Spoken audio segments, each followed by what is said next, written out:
তো ভালোই মজা হলো। ও, এটা কি পিছনে? এটা আমি খেয়ালই করিনি। এটা কি একটু দেখি তো ভালো করে। এটা যাই হোক, এটা আবার আমার শরীরে দেবো। ও, সেই ঠান্ডা একটা জিনিস। ও, তো তো হাই, কেউ আছো এই রুমে? ও, এটা তো আমারই রুম।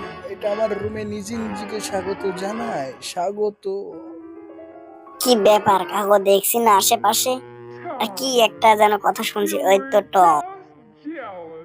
উম, জি জি জি। উম, উম, এই যে রে, এদিকে আয়, দাঁড়া। শালা আমার কাছে তোকে ধরতে পেরেছি। জি বলুন। না, এটা আমার বন্ধু। জি জি জি, এটা আমার প্রাণের বন্ধু। জি জি, এটা আমার জান। রে জেরি, তোর খবর আছে রে শালা। এ আমার বন্ধু, আই নাচে নাচ আমার সাথে নাচ, আমার প্রিয় বন্ধু জেরি।